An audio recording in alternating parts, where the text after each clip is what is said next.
Oi, gente! Estamos iniciando mais um Talk com Edna Esmeraldino e com o digníssimo Dr. Roberto Esmeraldino também. Olá! Que hoje, gente, ineditamente, eu preciso falar isso, porque isso nunca acontece.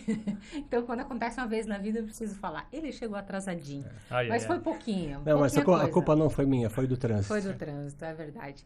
Na verdade, o doutor trabalha, né? E nas sextas-feiras ele sai um pouquinho mais cedo para que a gente consiga gravar e estar aqui com vocês.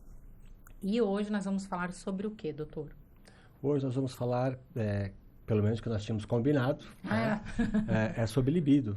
Também. Né? Vamos falar sobre relacionamentos, né? Ótimo, melhor ainda, que aí abrange mais, isso. Né? E com pessoas tão especiais temos que falar sobre isso, né? Exatamente. Como eu sempre falo aqui para vocês, somos corpo, alma e espírito.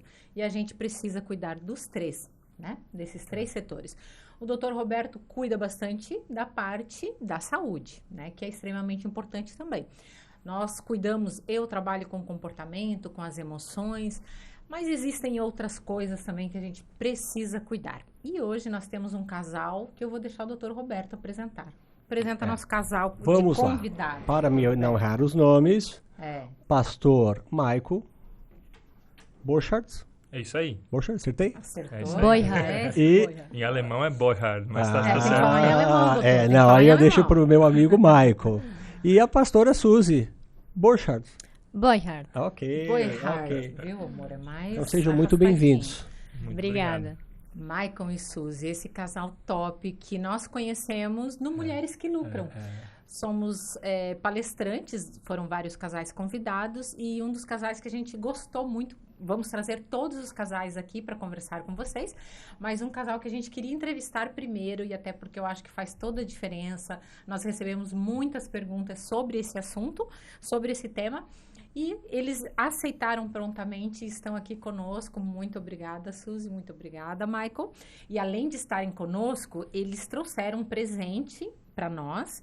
Esse aqui é para o Dr. Roberto. Como ativar o amor em seu casamento em 28 dias.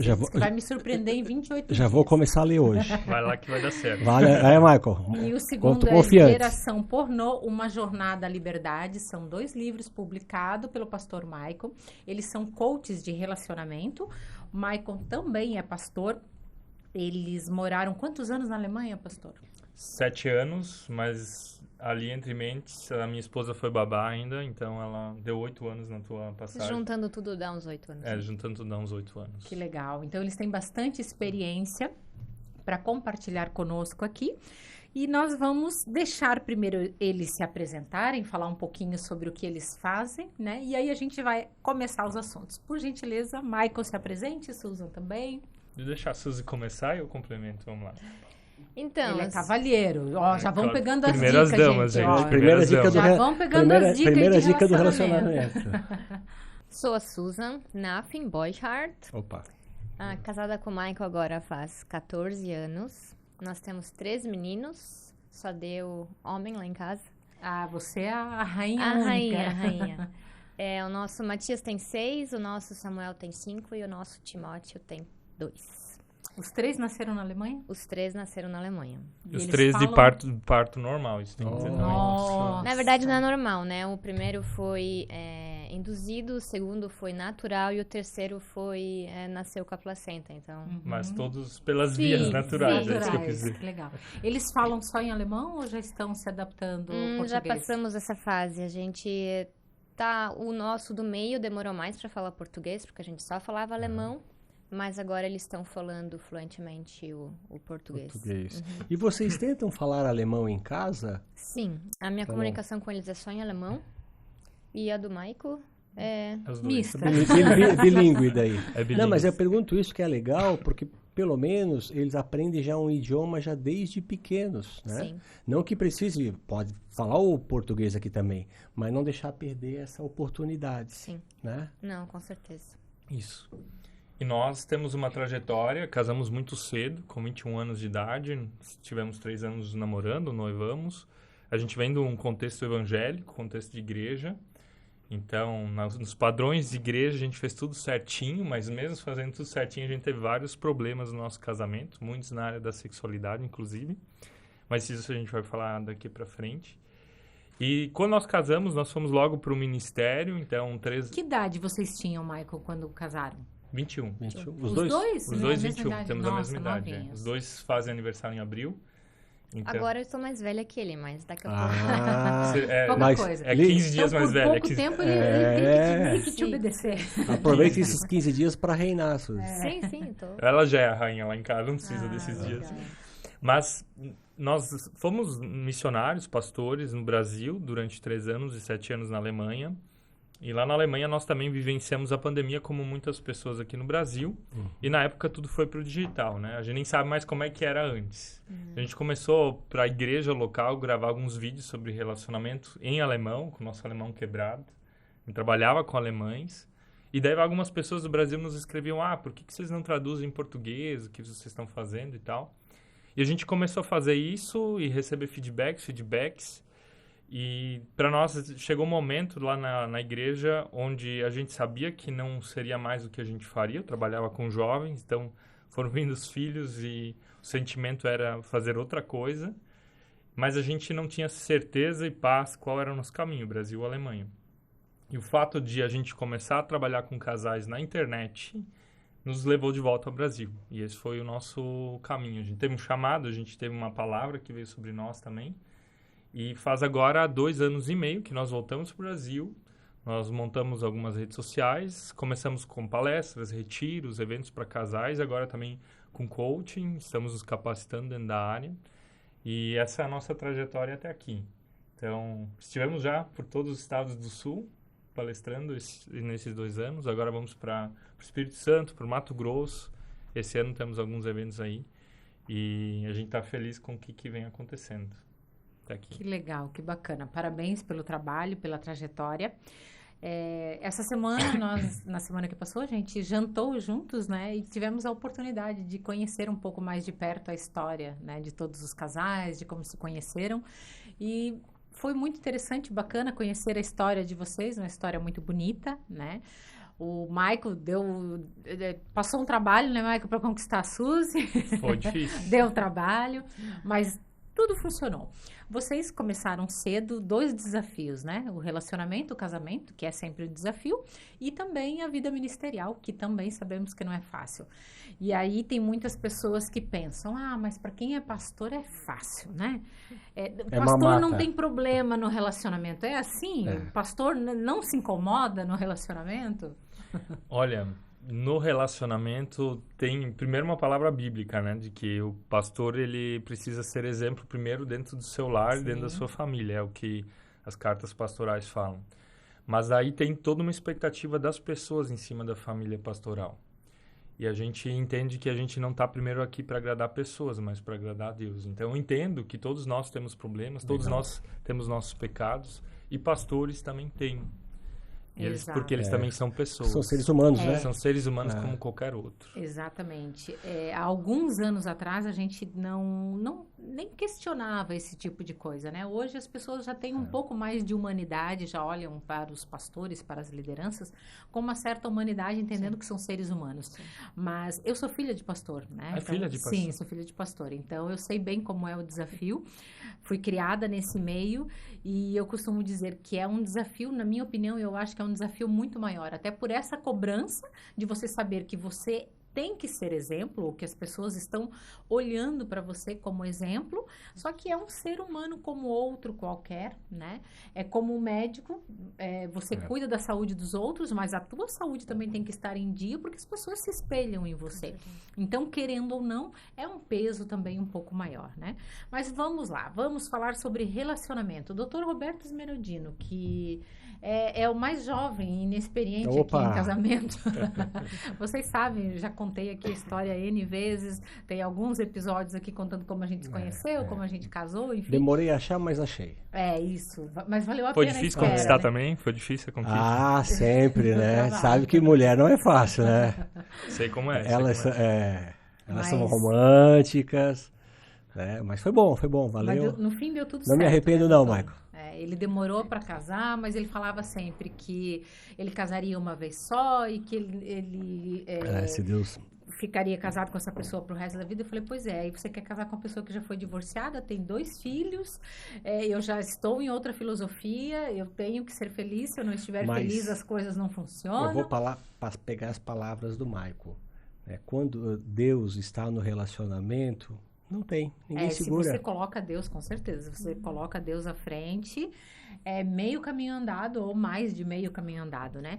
Mas por que vocês que trabalham com relacionamento, por que é tão difícil a arte de relacionar-se entre homem e mulher? Por que o casamento é aquela velha piada, né? Quem tá fora quer entrar, quem tá dentro quer sair. Você não quer sair, né, amor? Eu não falo nem só o casamento, eu vejo também, às vezes, namoros também, né? Relacionamentos, vamos dizer, entre um casal de Deus, né? Vocês têm a palavra. Porque eu vejo muito também no consultório disso, mas muito, muito. Por quê, né? Você está unido para ser feliz, né? Mas as pessoas parecem que vivem em conflitos. Né? Agora com vocês. É que Deus escolheu 2 pessoas para serem uma. E a dificuldade desses 2 serem um é que cada um traz a sua história, né? Geralmente os casais se separam por aqueles motivos clássicos, né? Falta de sexo, questões financeiras, eles brigam demais, os pais se metendo bedelho onde não devem meter, interferências externas e tal. Mas tem uma frase que a gente gosta muito, que é de um psicólogo norte-americano, ele se chama Kurt Thompson, e ele diz assim, 80% dos problemas de casamento não tem a ver com o meu cônjuge, mas com a minha história de vida antes de eu conhecer o meu cônjuge, antes de sermos esse um só.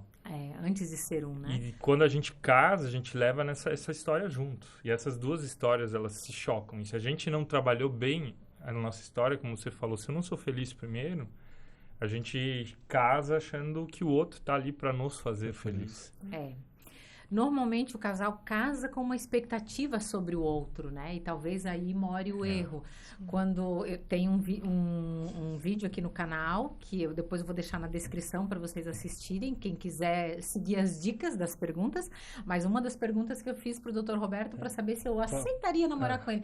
O que você espera de mim? Se ele esperasse alguma coisa, já ia ser gongado, já não ia dar certo. Mas é interessante que nós estamos falando aqui que as pessoas às vezes casam ou têm um relacionamento, né, começa com namoro, esperando que o outro faça feliz. Isso. Eu não sou feliz, eu quero casar para ser feliz. Se você não é então, feliz a pessoa como não indivíduo... não está bem consigo mesmo. Não quer dizer que não vai ser, mas vai dar muito mais trabalho. Se você sozinho não está dando conta, imagina unindo as 2 pessoas, né? Acaba sendo um pouco mais complexo. Tem um conselho que o meu pastor deu para nós, né? Ele falou no nosso casamento, e eu sempre cito aqui para o pessoal de casa. Ele fez uma comparação, Michael. Ele falou que o casamento é uma viagem que nós fazemos onde ele vem com uma mala e eu venho com outra. A gente chega no aeroporto, tem que desfazer as 2 malas e fazer uma só. Só pode ir uma mala. E aí nós vamos ter que, numa malinha, colocar coisa para que os 2 possam utilizar durante a viagem. E que o segredo do relacionamento é fazer essa mala de maneira equilibrada.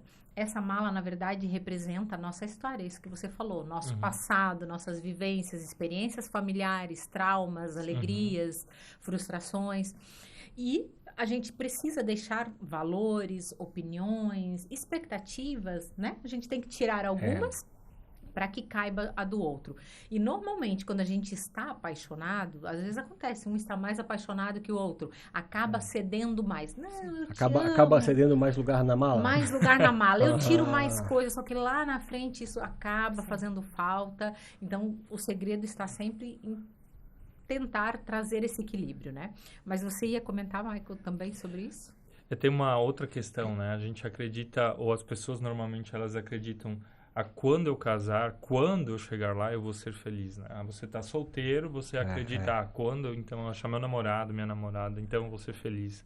Quando eu casar, eu vou ser feliz. Quando nós comprarmos tal carro, vamos ser felizes. Quando a gente comprar tal casa, quando tal eu me aposentar, eu vou aproveitar a vida. Nossa fase, quando os filhos saírem de casa, a gente vai ser feliz. O Roberto, quando eu estiver formado com a profissão equilibrada, daí eu caso, né? Não, no seu caso deu certo, mas... Não, eu acho que também tivesse sorte, né? Porque eu demorei, né? É verdade, sim, tive sorte, muita sorte. Obrigada a Deus. Eu falo que eu paguei um consórcio, né? Daí eu fui contemplada. Chegou no momento certo. Não, mas estamos brincando, é óbvio. Mas a pessoa sempre gera uma expectativa, né? Quando... Tá sempre lá na frente, né? e nunca vai ser feliz hoje. Tem uma palavra de Jesus, ele não fala sobre o casamento, mas os discípulos dele estão preocupados e eles perguntam, Jesus, o que a gente vai comer? O que a gente vai vestir? Como é que vai ser andar contigo? E ele diz assim, a cada dia cabe o seu mal.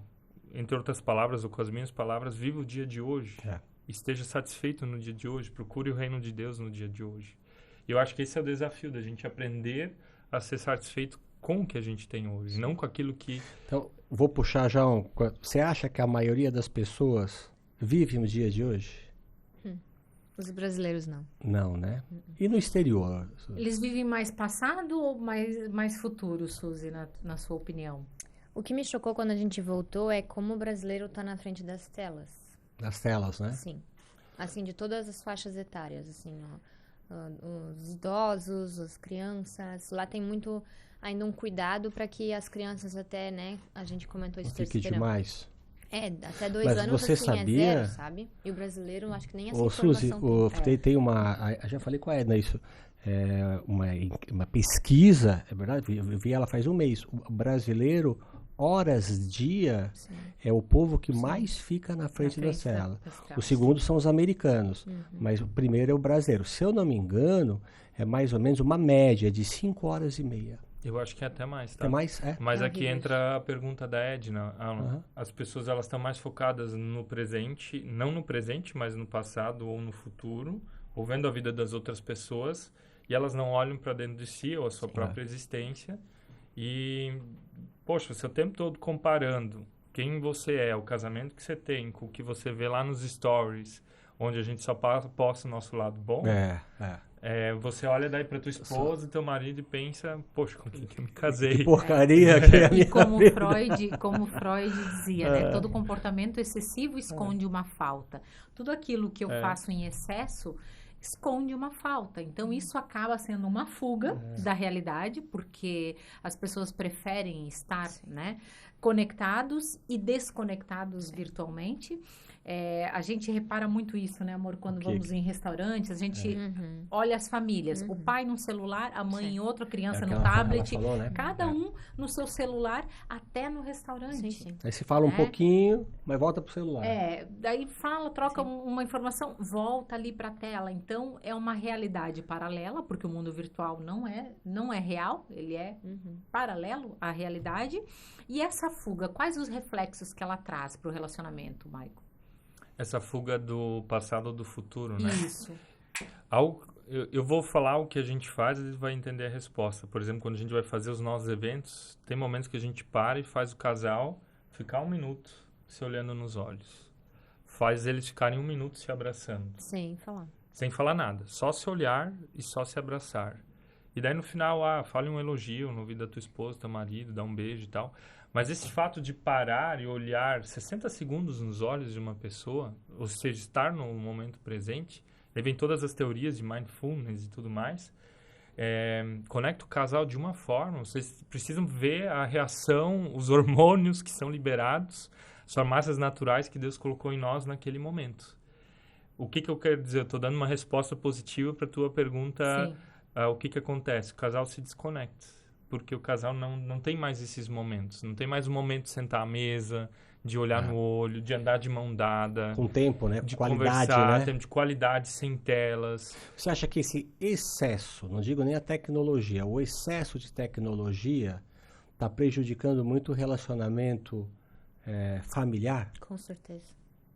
Provavelmente, né? E aí também a gente entra numa questão que até já trazendo um pouco do que o pessoal mandou ali para nós e também já citando novamente aqui, Geração Pornô, uma Jornada à Liberdade, o livro do pastor Maico.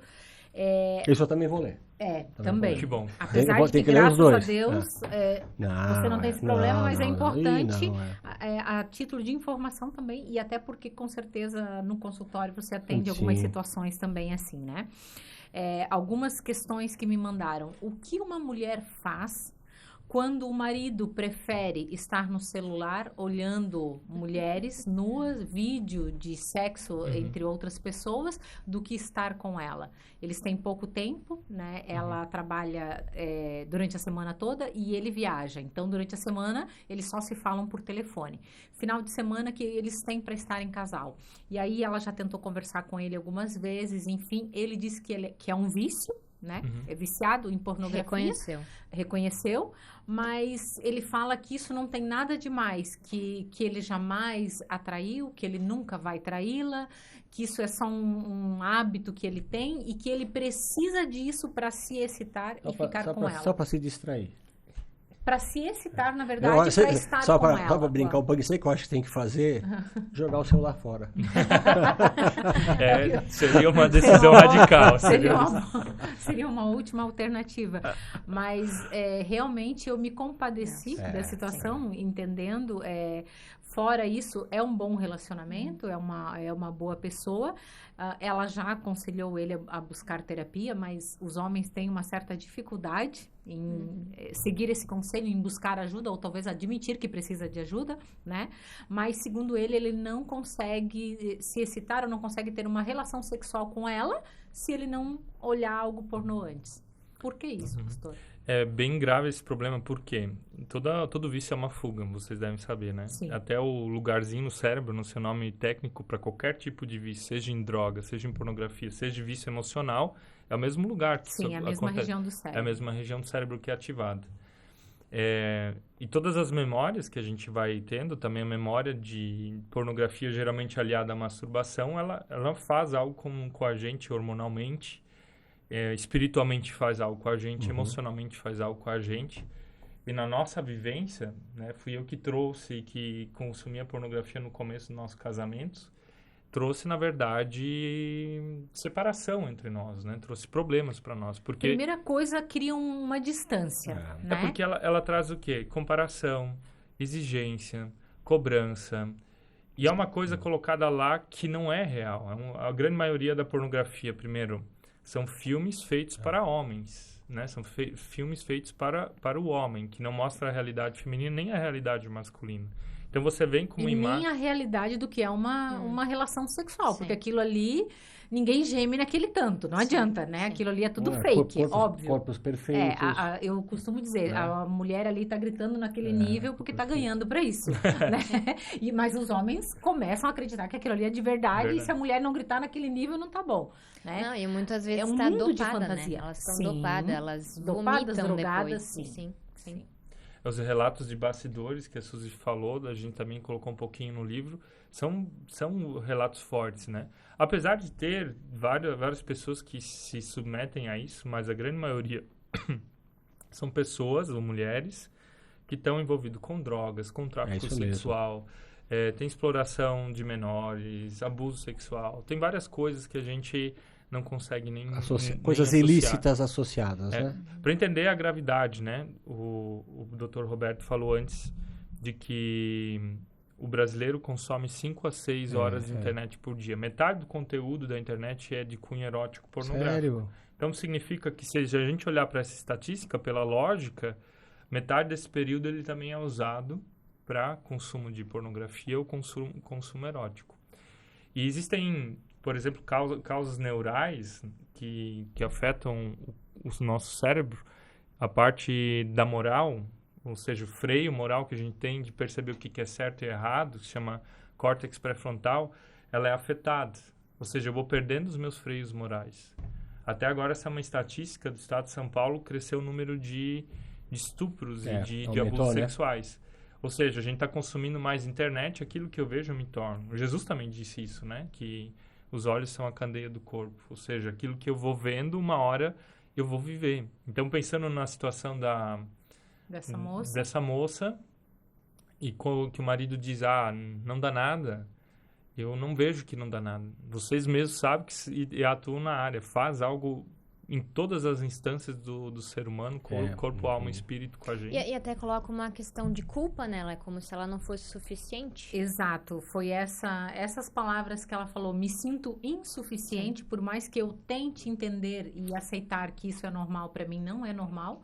Eu não estou feliz. Ela não quer se separar, obviamente, mas ele também não aceita ajuda. O que fazer? Edna, eu acho, claro, tem várias causas, nós estamos falando sobre causa espiritual, mas nesse caso eu concordo plenamente com vocês. Eu acho que também tem um distúrbio psiquiátrico, né? Tem uma doença psiquiátrica que ele, como você falou, ele tem que buscar algo para satisfazer, para, no caso de ter uma relação com a esposa. Despertar a libido é uma coisa dele, que né? não dá para entender. E se fosse o inverso, ele ia gostar? É verdade. Né? Eu sempre falo, então, só que como você falou, um homem que vai buscar apoio para melhorar, na parte, é a minoria. A minoria. Como psicanalista clínica, eu gostaria de explicar uma questão e também deixar uma dica aqui. Nós temos um vídeo aqui no canal sobre vícios. Depois, se você quiser entender um pouquinho melhor essa parte técnica, assista esse vídeo. Nada que nós apresentamos na fase adulta é só ali do momento, vem da nossa formação, né? O que nós somos, o nosso comportamento, o nosso ímpeto, principalmente os nossos vícios, vem moldado na primeira infância, do 0 aos 7, do 0 aos 10 anos de idade. Uma das questões que desperta o vício vício em qualquer coisa, compulsão, pode ser uma compulsão alimentar por bebida, comportamentos, né, como esse, compra excessiva, enfim, qualquer tipo de vício comportamental ou químico, ele vem da nossa infância. E como isso acontece? Olha a importância da base familiar. Quando o bebê nasce, ele precisa do toque físico do pai e da mãe, para que ele se desenvolva de forma saudável, para que o cérebro dele se desenvolva de forma saudável. Existe uma região no cérebro que é o sistema de recompensa, e ele precisa ser ativado na fase de adolescência. Quando a criança não tem esse toque físico do pai e da mãe, e aí não pode ser pai ou mãe adotiva, é o pai ou mãe que tem o mesmo DNA. Né? Olha a importância disso.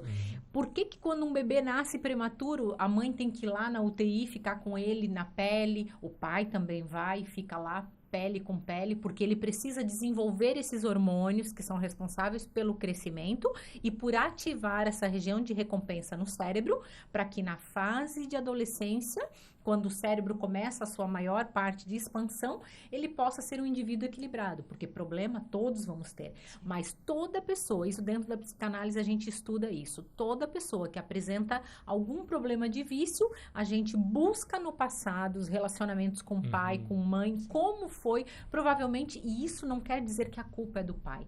A gente nem sabe disso. Os pais não têm essa informação, mas é importante a gente reconhecer para saber que os nossos problemas moram lá atrás, mas que o reflexo está na nossa vida atual agora. Então, a gente volta para a base, né, do relacionamento saudável, a importância de ter um casamento equilibrado para ter filhos equilibrados, filhos saudáveis. E aí, imagina...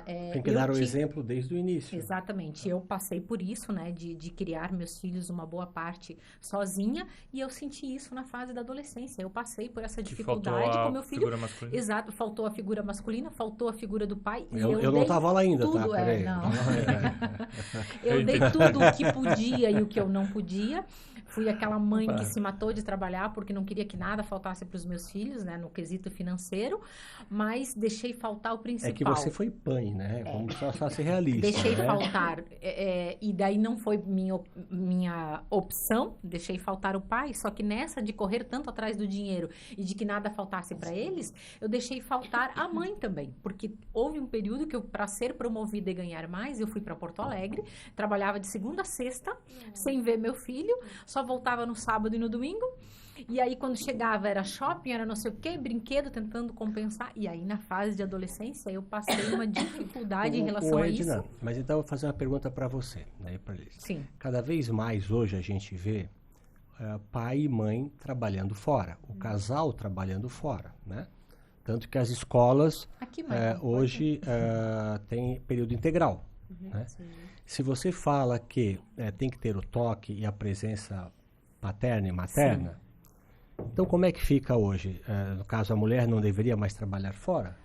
Não, de forma alguma. Na vida, o segredo de tudo, e isso o pastor Michael também vai falar, tá na Bíblia, é equilíbrio, nada excessivo. E aí, no caso... Porque se eles estiverem juntos, vamos dizer, de noite ou de manhã, que tiverem momentos de qualidade com os filhos. Aí é que está, momento de qualidade, O né? da mesa, né? O momento da mesa. O momento da presença, de estar ali, né? Porque também não adianta estar presente, de corpo presente, e estar ausente, estar no celular. É necessário o toque, e não só tocar por tocar, pegar no colo.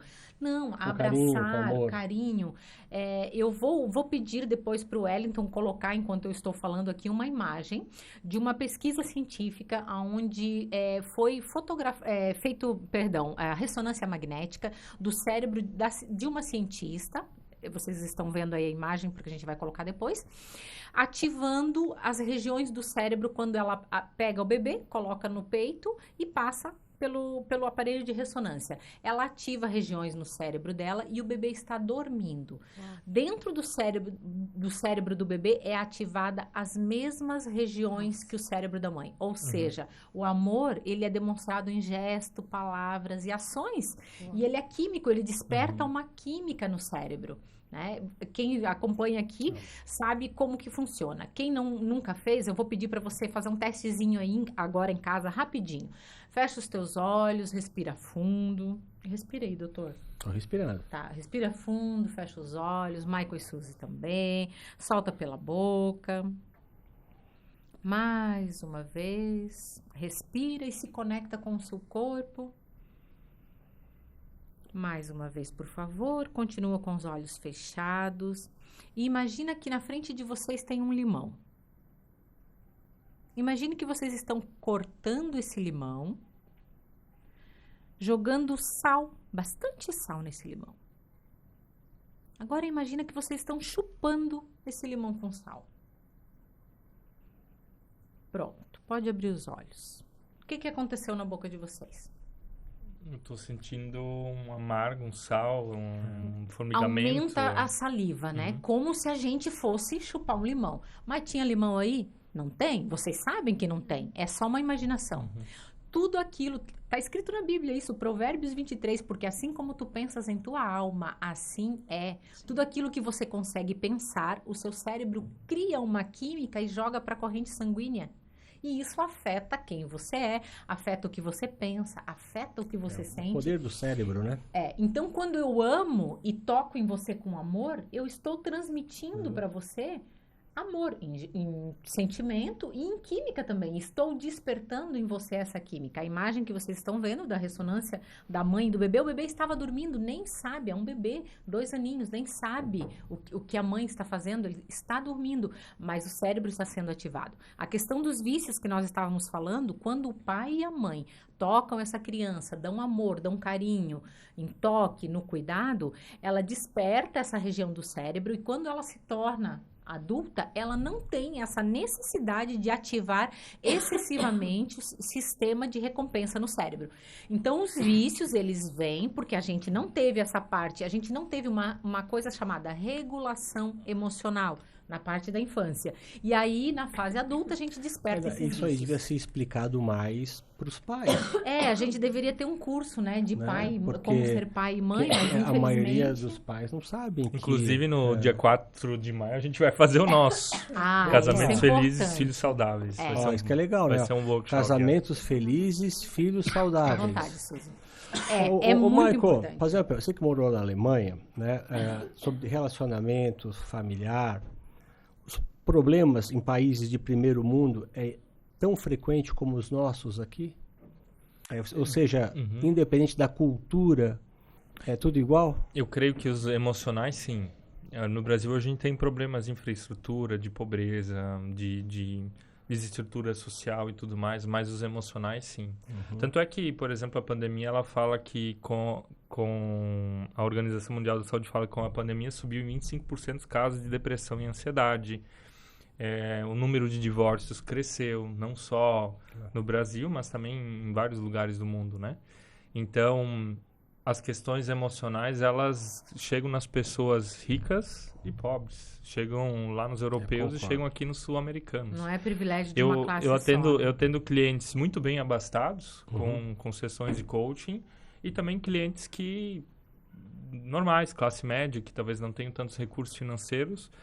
E os problemas são os mesmos. Problemas de relacionamento. Os problemas de relacionamento são os mesmos. Bem o que a Edna falou aqui, geralmente são coisas que faltaram na infância e que a gente leva para dentro do casamento e ela estoura em algum lugar, né? Uhum. E aquilo que tu falou a gente é que nem uma árvore, que nem um iceberg, né? Então a gente vê os frutos, a gente vê o caule, a folha, mas tem as raízes que fazem com que os frutos sejam bons ou não. E aí a importância da gente olhar, né, para esses problemas que nós temos, entender que se nós não tratarmos os problemas em nós, a tendência é que a gente repasse isso para os nossos filhos, para as próximas gerações, né, através do comportamento. Essa moça ali, pastor, que fez essa pergunta, que conselho você daria para ela? Que conselho daria para ela? Muito boa pergunta. O que ela fazer para tentar resolver essa situação da pornografia do esposo? Uhum. As pessoas, elas mudam geralmente em duas circunstâncias, pela dor ou pelo amor. Ou seja, precisa doer muito para tu sair do lugar, ou tu precisa ter muita motivação e dizer, eu quero isso para minha vida, eu quero mudar. Então, ela vive o que ela tolera. Desculpa ser um pouco duro nesse sentido. Então, se ela tolera o marido ver pornografia, para ele está confortável. Ele não vai mudar daí.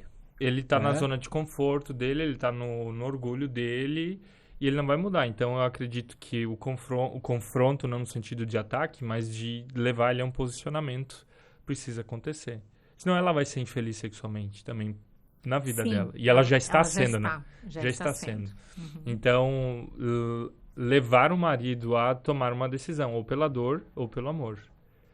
Claro que muito melhor se for pelo amor e não pela dor. Ou seja, colocar contra a parede. Eu não acho que a ameaça é alguma coisa que é saudável para o casamento. Né? Ou tentar, claro, fazer uma terapia de casal, não sei se ele ia querer ou não. Né?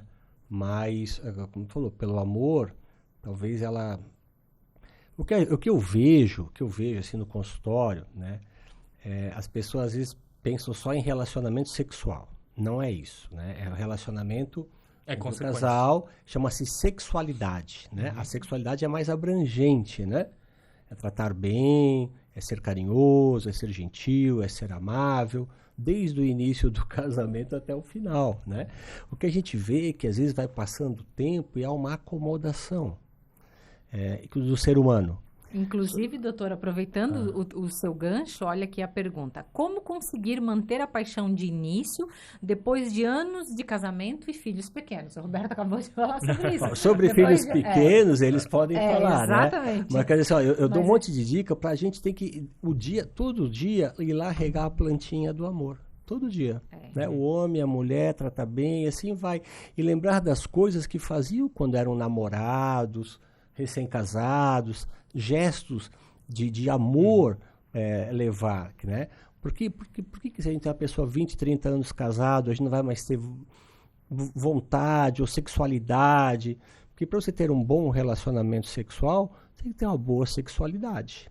Né? Mas com filhos pequenos é com vocês agora. E até vou, antes de passar para ele, só dando a dica aqui, já que você fala isso para os pacientes, né? Vou dar o exemplo que ele faz. Ele trabalha o dia todo, é um paciente atrás do outro, mas ele tem no computador dele o WhatsApp aberto. Então, várias vezes ao dia, ele me manda um WhatsApp, ou um memezinho, uma fotinha, uma florzinha, um coraçãozinho.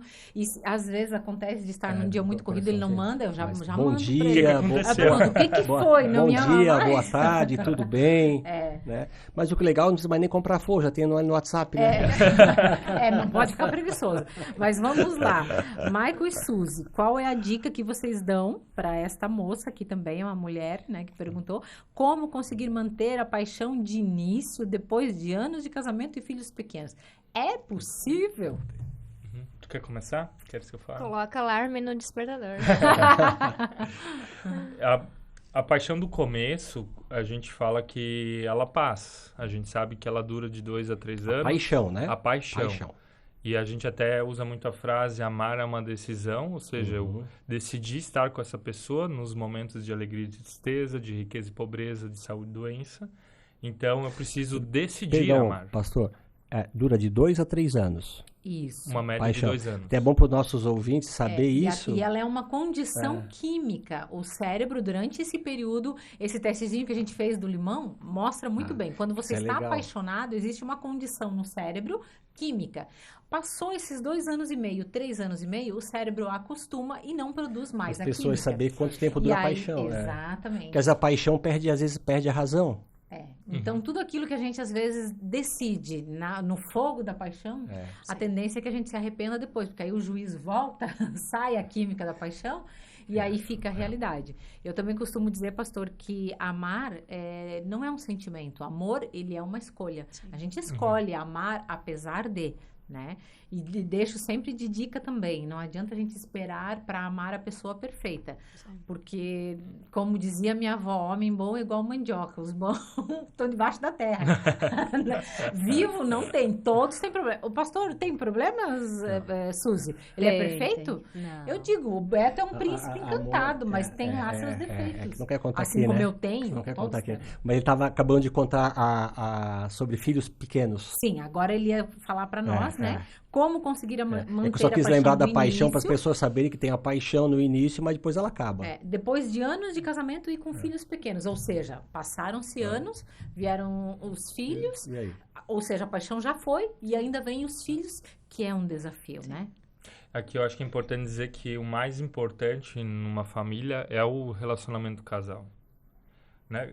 Os filhos são importantíssimos, mas é um amor diferente. O que você falou antes ali, do que acontece quimicamente, é importantíssimo. Mas o casal estando bem, o casal andando de mãos dadas, se beijando, se cuidando, se respeitando, se comunicando, tendo um relacionamento sexual de qualidade, traz um reflexo sobre a vida dos filhos. Sim.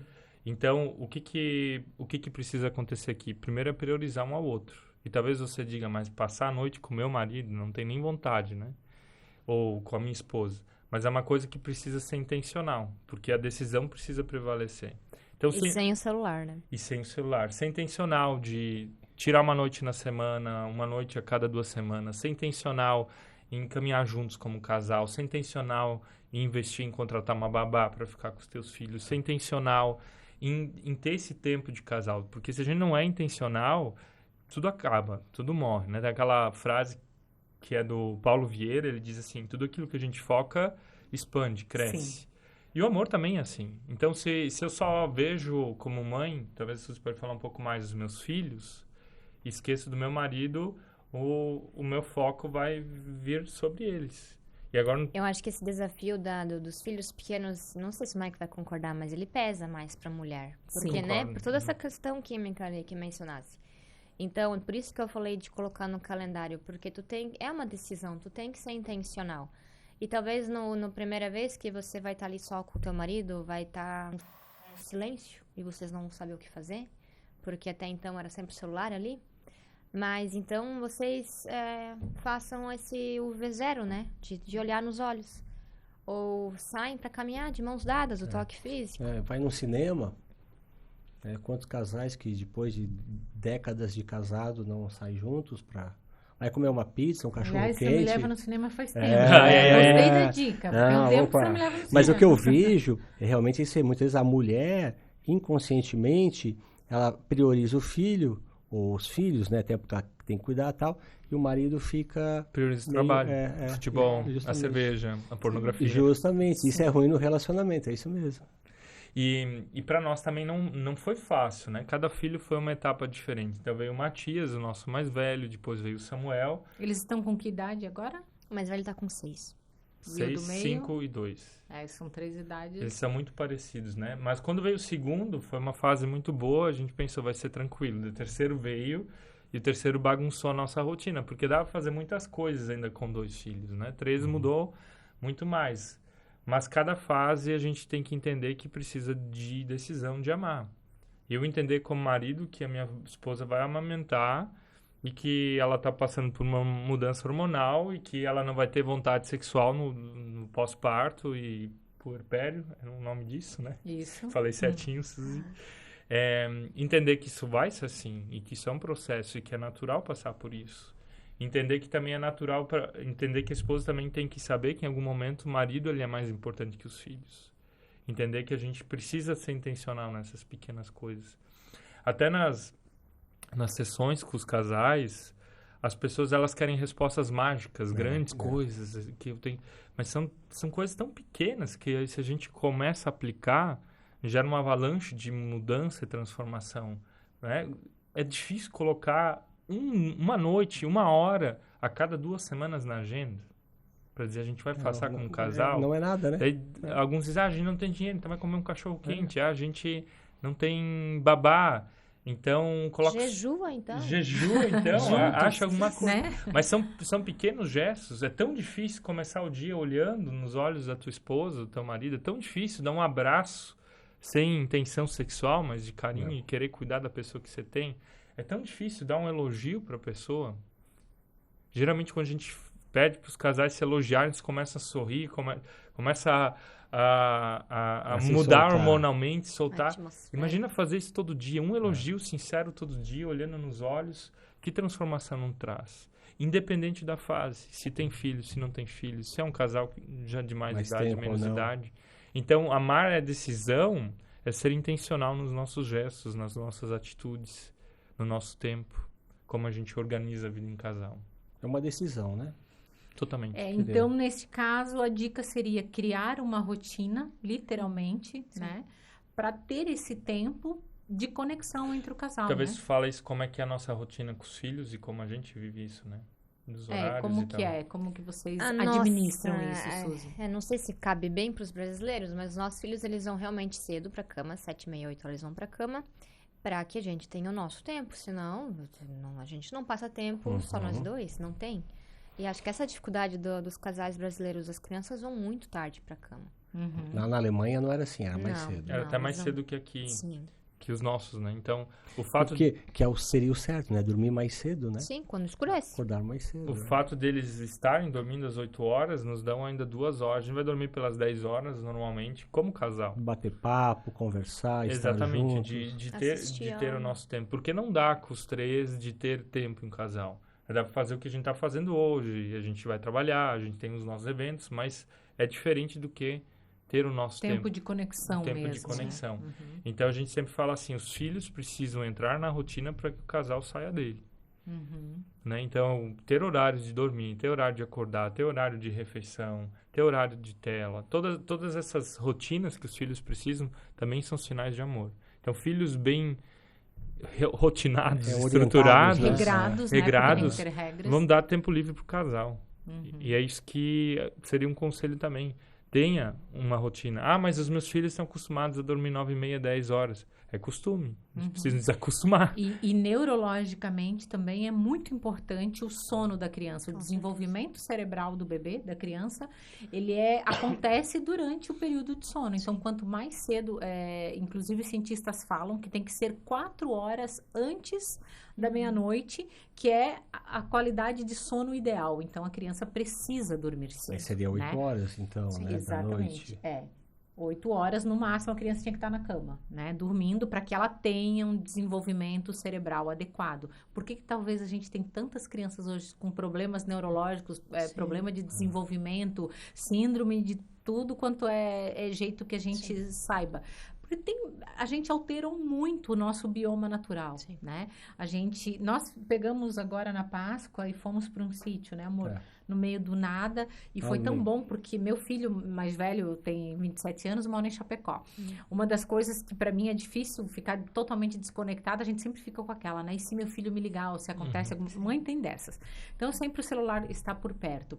E ali, como meu filho veio também, e minha filha estava junto, eu larguei aquele celular, foi maravilhoso, né, amor? A gente se desconectou de tudo. Você nem pensa em ficar perto do celular. Não, né? É uma coisa assim que chega... É outra vida, você dormir cedo. É que você sai da vida urbana e vai literalmente para a vida, vamos dizer, chamar rural, talvez. Rural, né? A vida natural. Vamos chamar de natural, porque tudo não era tão não tinha rural, barulho de nada. É diferente. A vida urbana, ela é muito frenética, né? A qualidade do sono é outra, a indução do sono é outra, né? Então a gente alterou isso até por conta enfim, da modernização.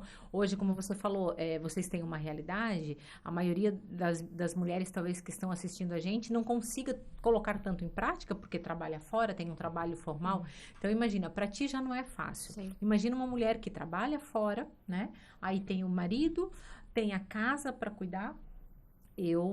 Moro eu, Roberto, minha filha, né? Somos 3 adultos, mas a função maior é de quem sempre? É da mulher, né? Porque a mulher que vai olhar, ou pelo menos comprar o que tem na geladeira para que todos comam, a gente pensa se a roupa está lavada ou não. Eu tenho uma pessoa que me auxilia, né? No cuidado da casa, mas sou eu que administro mas a mulher tudo que isso. dá, o homem pode ajudar, né? E deve ajudar, né? Mas eu acho que a mulher ela tem mais feeling, ela vê mais as coisas. Ela acaba até puxando essa responsabilidade para ela, né? É que a mulher, ela antes já era responsabilidade historicamente da mulher, casa, filhos e comida, Sim. né? E daí a gente teve todos os movimentos do século passado, então veio mais a profissão.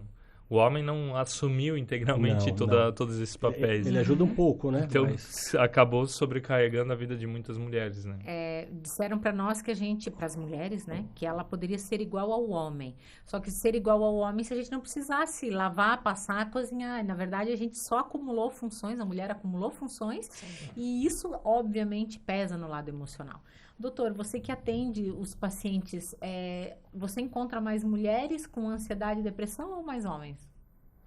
Olha, Edna, eu vejo mais mulheres, tá? Mas também aí pode ter um viés. De longe, as mulheres se cuidam mais do que os homens. Buscam de mais longe, ajuda também, né? Eu vou dizer assim, tanto na área privada como pública, não só privada, a cada 5, 6 consultas de mulheres, é uma de homem. Tá? Deixa eu só fazer uma adenda. A gente pergunta nas palestras, às vezes, para as mulheres, quem de vocês foi no último ano na ginecologista? Todas levantam a mão. E daí pergunta para os maridos, quem de vocês no último ano foi no urologista? 2, 3. E eles se olham ainda. E eles se olham. Para ter ali, né? E geralmente daí são homens com um pouquinho mais de idade e tal, mas que normalmente vão porque estão com algum problema, senão não iriam. Então eu digo assim, a tendência, eu quero crer que a ansiedade, depressão também é comum nos homens. Só que os homens, primeiro, doenças emocionais, vocês sabem também, é mais difícil os homens aceitarem. Admitirem, né? Não, depressão é coisa da cabeça. Mas é óbvio que é da cabeça, né? É do cérebro, né? Admitirem, né? Então, há esse viés, assim, então, são mais mulheres, mas também porque eu quero crer que as mulheres procuram mais atendimento. Os homens ficam doentes iguais às mulheres, né? Só que está mudando um pouco agora, os homens estão começando a se cuidar um pouco mais, mas ainda está longe do ideal. E as mulheres vivem mais também, né, doutor? Só para ter uma ideia, aqui na nossa... mais cedo, não vai no médico? No Brasil, as mulheres vivem 8 anos a mais, em média, né, do que os homens. Nossa, muito diferente. Aí eu fui fazer uma pesquisa, eu gosto de minhas pesquisas. Aí eu fui ver assim, olha, vem cá. Então, pega a população brasileira, hoje no Brasil, há 8 milhões a mais de mulheres do que homens. Nossa! 8 milhões? É o país do Uruguai. É quase Santa Catarina. Aí eu fui lá ver sobre se nascem mais mulheres do que homens. Não nascem. Deus é tão perfeito. Um para um 50-50. Nasce igual. Né? Até nasce um pouquinho mais de homem ainda. Olha só, porque já tem a margem de erro, que Deus sabe que homem é triste. Mas é mais ou menos iguais, só que infelizmente, né, os homens, a média de vida hoje aqui no Brasil, se eu não me engano, é 75, 76 anos. A média é alta, né? É tipo média já de países europeus. Só que as mulheres vivem, em média, 8 anos a mais. Nossa.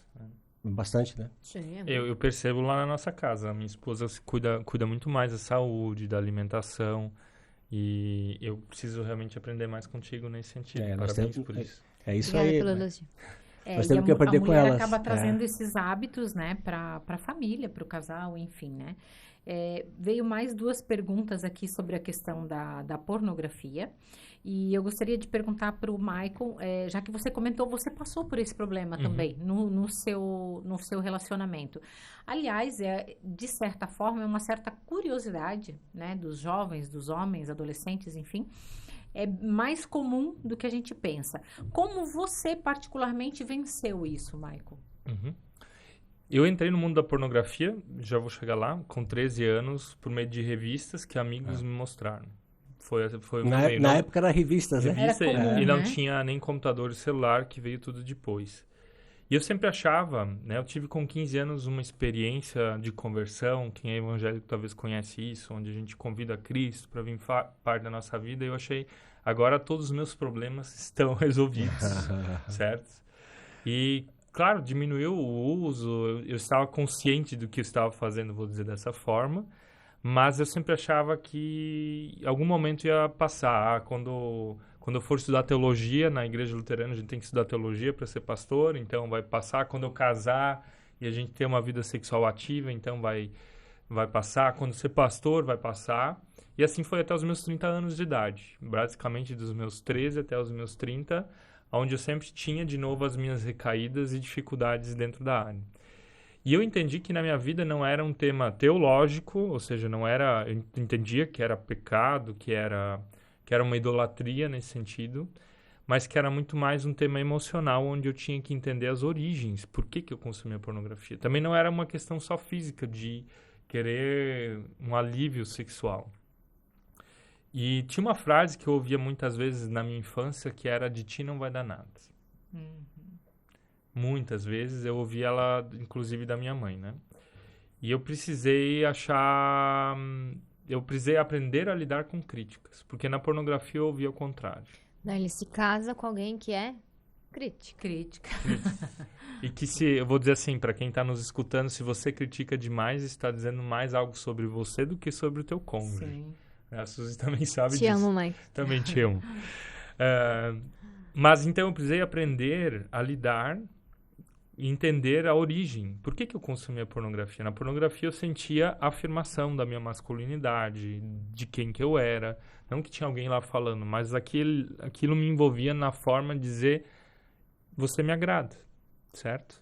Isso eu não ouvi na minha trajetória de infância, adolescência, juventude. Como pastor, você tem expectativas de todos os cantos, de várias pessoas, parece que você nunca está agradando, talvez era mais um sentimento meu. Então, a pornografia era uma fuga. E por isso eu digo, pornografia ela não é o problema. O problema é outro. Você precisa entender qual é o problema. Pornografia é fuga, é sintoma. É o resultado, né? Alcoolismo é o problema? A droga é o problema? Não é o problema. Claro que tem pessoas que têm mais tendência genética para algo ou não, mas normalmente a raiz é emocional. Vocês que sabem, 90% das doenças são de cunho emocional. O doutor aqui sempre fala, nossa predisposição genética para qualquer coisa é só 30%. Todo o restante é o ambiente, é a nossa vivência, hábitos, a nossa interpretação, né, nossos hábitos. E ali no seu caso, Michael, a gente costuma dizer, né, esse resultado que você teve foi de algo que faltou, porque eu comentei ali antes da regulação emocional. Você não teve uma regulação emocional adequada, então faltou, e o seu cérebro precisou buscar isso excessivamente ali na fase adulta. Né? Então, para ti foi importante esse autoconhecimento, buscar essa origem e tratar isso, né? Isso. Entender a origem e entender propósito também, porque quando eu não sabia entender os meus sentimentos, gerenciar o que estava passando, são os nossos vícios que a gente vai achando, né? E quando para mim ficou claro o que é propósito, o que é identidade, quem que eu sou, eu entendi que a minha vida e a minha energia, ela vai para um lugar que traz algum retorno, algum resultado. Por exemplo, você e eu, que a gente faz. É uma forma onde eu invisto a minha energia e me dá prazer. Então, eu não preciso achar esse prazer em outro lugar. Pornografia, para mim, nunca foi uma coisa a ver com o sexo em si, mas foi muito mais uma fuga, nesse sentido. Talvez na nossa história sexual, a gente tem os dois lados, né? A Suzy, ela também veio com uma dificuldade, a gente queria ainda falar isso no podcast, que a Suzy, ela passou por um abuso sexual na infância dela, e eu entendo que pornografia também é, e eu trouxe isso. E por isso a gente fala, a gente casou virgem, fez tudo certo conforme a igreja diz, mas a gente pelou muito pra gente se entender sexualmente. Depois eu até vou entrar nesse assunto, porque a gente tem uma pergunta semelhante também sobre esse assunto que eu quero fazer, e comentar isso com você, Michael. Você tomou, então, uma decisão de mudar, né? Porque você comentando, eu lembrei, o pessoal aqui já sabe, já contei aqui minha história. Eu casei também com um filho de pastor, né? Com 17 anos, tudo certinho, como manda o figurino. Durante 5 anos de casamento, eu fui traída 13 vezes, que eu fiquei sabendo, que às vezes tem algumas que a gente não fica sabendo. Então, isso é um comportamento compulsivo. Ele tinha uma compulsão e não teve solução, né? A gente acabou se divorciando, não por escolha minha, porque aí, N problemas, enfim, já tinha uma dependência emocional que eu continuaria casada com a criatura, mesmo com tudo aquilo. Mas ele tomou essa decisão, enfim, e a gente acabou se separando. Então, hoje eu consigo compreender isso, né? Entender todo esse contexto. Mas isso é uma compulsão que, no caso dele, ele não tratou, talvez não entendesse, não enxergasse que isso era um problema, e ele continuou sendo a mesma pessoa, enfim. No seu caso, você tomou essa decisão, buscou esse autoconhecimento e com ajuda espiritual, obviamente, né? E aí conseguiu mudar e zerar essa situação. Exatamente. Eu acho que aqui, para sair, tem algumas coisas importantes. Primeiro, você precisa dar esse basta a essa decisão que você falou. Segunda coisa, você precisa de pessoas ao seu lado. Você não sai de nenhum vício sozinho. Então, eu precisei de pessoas, precisei de conselheiros, precisei me abrir. No começo, eu me abria com a Suzy, mas eu percebi que isso fazia mal para os nossos casamentos. Não era uma coisa que ajudava a gente a se aproximar. Ela sabia do problema, estava ciente. Mas eu diria, se você, normalmente são os homens, tem problema, procure alguém do mesmo sexo, um conselheiro, um bom amigo, né? Um amigo, bom amigo. Alguém que você pode te abrir para né? trabalhar isso de uma forma... Um coach de relacionamento. Um coach de relacionamento. Né? Que é pastor também, que já é pastor, vai cuidar das isso duas aí. partes. Conte comigo, gente. E daí tem várias outras coisas, né? Vigiar todo dia, né? Exatamente, o vigiar, se privar, entender que você não vai ficar usando o celular em lugares que talvez te levem à tentação, entender que você talvez precisa saber que outras pessoas também podem perguntar, dar esse jogo aberto, achar coisas que dão prazer, alegria, felicidade. Em troca, né? E eu também creio no poder do perdão, né? O poder do perdão é o primeiro e o mais difícil é às vezes se perdoar. Quando você consome pornografia, né? Você sabe, Deus me perdoa, mas é saber se perdoar, porque se você vive com culpa, você vive naquele ciclo de usar, cair, pedir perdão, mas você tem que aprender a se perdoar como Deus também te perdoa. E eu acho que é um processo, né? Eu tenho no livro ali 7 passos de como se pode fazer isso, mas de forma breve é isso. Parece simples, né? Mas não é. Não, é complexo. Né? O título do livro é, né, Uma Jornada à Liberdade. Então, se você tem esse problema, procure este livro. Quem quiser comprar, como faz, pastor? Ele tem em formato e-book Kindle no Amazon. Que legal. E o livro físico, nós temos ele só a partir do nosso Instagram. Então, tem que mandar uma mensagem lá no nosso direct, a gente envia. @vocêeeu.coaching. Aí você manda uma mensagem lá, a gente manda os nossos livros. Beleza. Então, já fica a dica. A outra pergunta, e aí nós já vamos entrar para que a Suzy responda, daí o Michael também vai nos falar. Ela diz assim, estou casada há 16 anos e nunca consegui ter prazer na vida sexual. Fui abusada na infância, mas nunca contei para ninguém. Sou atormentada por isso há anos. Tenho filhos e não sei o que é prazer no relacionamento. Fujo do sexo e isso está acabando com o meu casamento. O que fazer? Eu vou passar a bola para a Suzy. São vários problemas. Uma pergunta bem interessante essa, hein?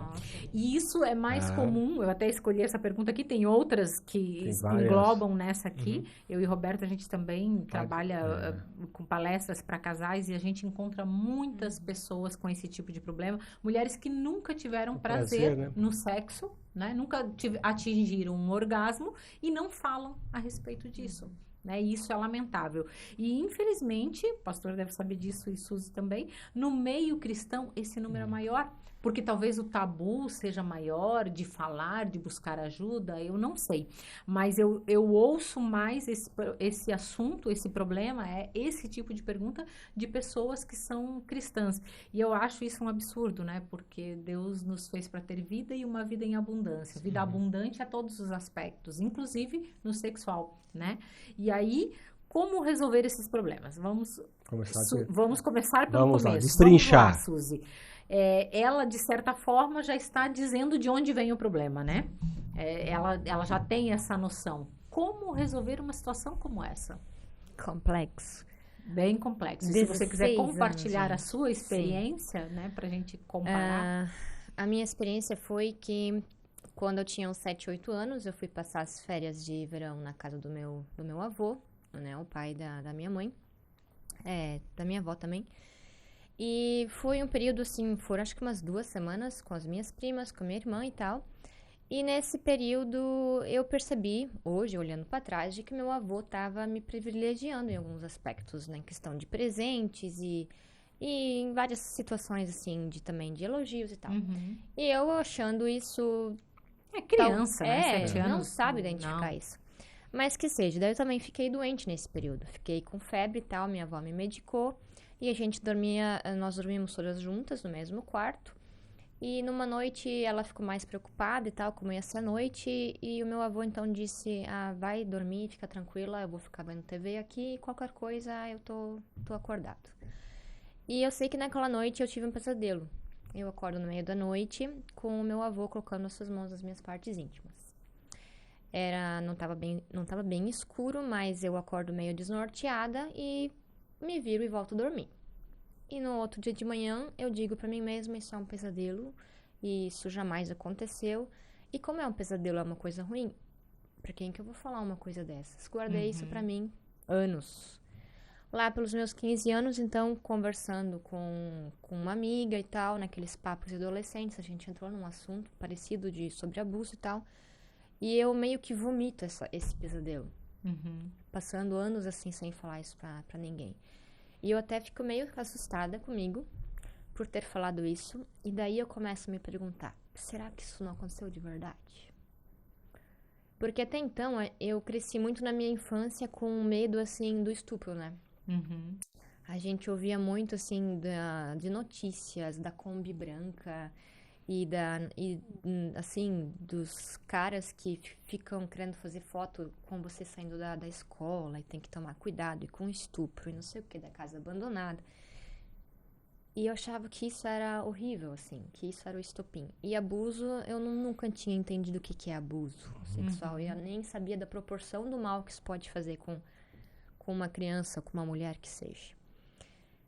E logo depois dos meus 15, a gente se conhece, eu falo pra ele disso, a gente namora, e daí que nem o Maico, daí eu achei que estaria solucionado. Porque, ele ia ser meu marido e tal, meu noivo, namorado, e falando isso pra ele, eu ia tirar essa pedra do meu coração, da minha mente. Que é nada, a gente faz tudo certinho, como o Maico fala, a gente se casa, e a nossa vida sexual não funciona. Porque daí eu tenho vaginismo. O que é vaginismo? É quando a vagina não se abre para penetração. Ela se contrai, né? Isso, é um músculo. Mas você chegou a ter certeza que teu avô realmente fez? Eu tenho certeza, pelos indícios. Agora porque... sim, né? Não, na época, só claro para saber. não. Ela chegou, depois começou a observar tal e viu que ele tinha... É que teve daí coisas concretas de vizinhas, de outras meninas com as mesmas características. É que ele era motorista de ônibus escolar. Tá. Então, Só para entender justamente. Ele fazia rotas com meninas assim, e assim, foi reincidente. Um dado bem importante é a cada hora 3 crianças são abusadas no Brasil, a cada hora. Dessas crianças, 90% são abusadas por um familiar ou alguém conhecido, alguém muito próximo da criança. Vizinho, tio. Né? Então, infelizmente, é muito mais comum do que a gente pensa. Sim. E antigamente, hoje a gente já costuma ter um diálogo mais aberto com os filhos, né? Sim. Eu, pelo menos, também sempre tive essa preocupação com os meus filhos, alertei desde pequenininho, e a gente já cria os filhos de maneira diferente. Mas no nosso tempo, a nossa geração, ninguém falava sobre isso. A gente não sabia o que era era sexo, o que era Sim. abuso, não se falava sobre Sim. isso. Então era algo feito escondido que a gente, por achar aquilo estranho, continuava mantendo Sim, escondido. sim. E até entre irmãos, né? Sim, sim. Quando irmãos têm uma discrepância de idade muito alta, isso acontece.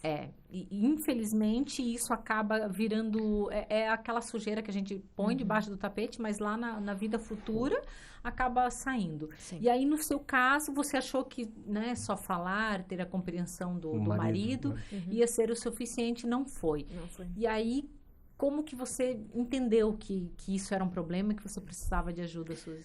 A gente brigou muito, porque eu fugia do sexo. Inconscientemente eu arranjava motivos pra gente brigar, pra discutir, pra não rolar o sexo. Vou brincar, tava sempre com dor de cabeça. Esse problema eu não Ela não tinha dor de cabeça, mas ela brigava. Achava motivo pra brigar com ela. Sim, e como a gente era pastor, né? A gente casou pouco antes de entrar no ministério. Então, eu sabia, nossa, eu tinha lido todos os livros do Jaime Camp. E na época, assim, o que tinha A teoria tava top. Nossa, sim, ato conjugal e tudo. Só que daí, como a gente tinha um dia de folga na semana, que é o nosso domingo, era nas segundas, lá pelas 17, 16 horas eu arranjava um motivo pra brigar. Era briga, hoje tem o romance com hora marcada, na época era briga com hora marcada. Era briga com hora no inconsciente, né? Mas sim, demorou. Acho que a primeira coisa é buscar ajuda. Sim. Porque por mais que tu se abra com o teu marido, ele é homem. Sim. Ele o conhecimento dele vai ser limitado, então de E buscar também realmente é ajuda. tendencioso, eu vou ver não a partir de uma forma de te ajudar, né? Sim. Mas a gente foi fazer terapia na época. Quando fala ajuda, buscar ajuda certa, né? Sim. Exatamente. Sim. Você com certeza no consultório atende algumas mulheres, né? Que te Você buscam quer ver, com esse tipo de problema. Doutor, não tenho libido. Não, teve um caso agora, recente, né? Uma senhora, 40 anos, jovem, né? Sim. E da coisa tá uma avalanche, tá? Na vida moderna, a falta de libido, tanto de homem como mulher, e em qualquer idade. Antigamente era o pessoal, não, porque tá casada há 30, 40 anos, agora não. Ela tem 40 anos, ela assim, doutor, olha, tô que nem uma árvore, parada. Eu brinquei, coitada da árvore, né? Mas, quer dizer, não tem ideia, desde que a gente começou a conversar, tal, porque tem várias causas, tem causas psíquicas, né? Casos, né? Que mexeu muito com o teu emocional, mas também pode ter causas hormonais, pode ter, E existe medicamentos. medicação para isso, doutor? Depende da causa, Edna, depende da causa. Para causa física, no caso, o vaginismo. Tem medicação para isso? Tem, quer ver, ó, por exemplo, não sei no caso da Susan, mas, por exemplo, se ela não chegou a tomar remédios para tratar a parte emocional, no mínimo um acompanhamento de terapia ela teve que fazer, né? Para quê? Porque no fundo ela tem que relaxar na hora da relação sexual. E pelo contrário, na hora ela ficava tão tensa que ela, vamos dizer, fechava toda, literalmente. Neurologicamente, o nosso cérebro, ele segue padrões. Então, as nossas primeiras experiências sexuais, nesse caso, e aí no seu caso, não foi uma experiência sexual, mas foi uma experiência onde você foi tocada, né? E aí, mais tarde, quando você é tocada novamente, qual é a referência que o teu cérebro tem? Aquela primeira da infância inadequada, de dor, de uma coisa estranha, esquisita, de um jeito que nunca ninguém te tocou. O que o cérebro repete? Aquela química, exatamente igual. Esse testezinho do limão que a gente fez aqui, não tinha limão nenhum aqui, mas o cérebro sabe o que é um limão, ele repete química exatamente como se fosse um limão. Então, quando você vai novamente para ter um momento íntimo que alguém vai te tocar, e aí teu esposo, por mais que você queira e deseje, mas o cérebro, que age sozinho, e ele tem funções automáticas, ele automatiza, ele vai repetir a mesma química da infância, daquela situação desagradável que você achou que era um pesadelo. Então, cada vez que o esposo toca, é química de pesadelo novamente. Agora, olha só, imagina, né, um casal, recém-casados, jovens, né, e que tem um grande problema no relacionamento sexual, né? Eles tiveram que ter muita força Porque o que os casais fazem hoje em dia? Se separam. Se separam. Porque aí o que o marido pensa? Ah, não gosta de mim? É a primeira coisa. Não gosta de mim, não gosta de sexo.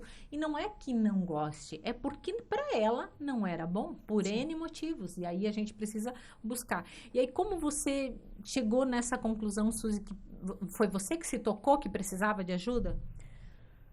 Ai, foi uma jornada, né? Sim, né? Porque a gente tenta resumir anos, às vezes, de situações, eu acho que, assim, o estopim foi também quando a gente decidiu ter filhos. Que foi, então, a gente estava lidando com isso sozinhos, né? A gente lidou com isso há alguns anos sozinhos, até chegar o momento de conseguir fazer uma penetração. E daí eu chorei, não sabia se era de raiva ou de alegria, porque finalmente, porque demorou bastante. E... foi, então, quando a gente decidiu ter filhos, e eu fui, então, pra fazer um check-up, como a mulher faz. E daí, eu, de novo, vomitei essa história pra auxiliar de enfermagem lá. E ela me olha assim, porque até então eu tinha ouvido uma palestra, e onde dizia que quando uma criança ela é abusada, é a mesma lógica de quando um filho é de alcoólatra. A tendência é que se torne alcoólatra. E eu, meu Deus, se eu fui abusada, eu não quero abusar dos meus filhos. E eu queria tirar isso a limpo. E então aquela auxiliar de enfermagem, ela me olha assustada e ela fala, tu precisa de ajuda? Vou te encaminhar pro psicólogo. Deu nossa, não é tão grave assim, eu pensei. Você estava lá na Alemanha? Não, isso era no Brasil ainda. Era ainda antes de ir pra Alemanha. Sim, a gente já tava com a viagem marcada. E eu, tá bom? Daí a gente foi encaminhado pro psicólogo. Eu não queria ir porque era um homem. Sim. Raiva de homem. Interessante, né? É interessante esse detalhe. Sim. E eu fui, então, na primeira consulta e tal, assim, querendo desistir. E quando ele falou, então, a gente vai chamar o teu marido junto. Daí eu fiquei aliviada e o Maico pôde fazer terapia junto comigo. E foi um começo muito bom. Ele passou exercícios pra gente fazer, pra relaxar e tal. Mas com a nossa ida para a Alemanha e por outros critérios e tal, eu caí daí também na questão de tomar anticoncepcional. Antidepressivo. Assim, e daí isso me ajudou de certa forma, mas de certa forma também não foi muito bom. Também porque eu vejo que eu também tive toque. Então o toque estava muito relacionado com o que eu passei. Era tudo com distúrbios assim noturnos. Eu tinha pavor de quando a gente ia dormir, do Maico pegar no sono antes de mim, porque eu não conseguia desligar. O Maico dormindo, eu começava a ter vários pensamentos de que eu preciso me proteger. E eu pensava em faca. Nossa. Eu tinha que buscar uma faca. Então, pra mim, eu amando o Maico, eu sempre queria que eu dormisse primeiro, pra que ele então dormisse. E eu tinha facilidade de dormir rápido. Ainda mais quando ele roncava. Daí, que complicado, hein? Mas assim, a gente diz, foi misericórdia de Deus, mas assim, sozinhos, e ali era o nosso orgulho, tanto teu como o meu, falava primeiro muito alto, o pastor tem que ser perfeito. Tem que conseguir. Tem que primeiro quebrar esse orgulho e dizer, eu vou pedir ajuda, eu vou abrir meu coração, eu vou procurar ajuda profissional de alguma forma. Né? Tanto vocês sem ajuda é complicado, sim, né? Sim. Então, eu acho que esse é o primeiro passo, porque a história que a mulher descreve ali, ela é muita coisa.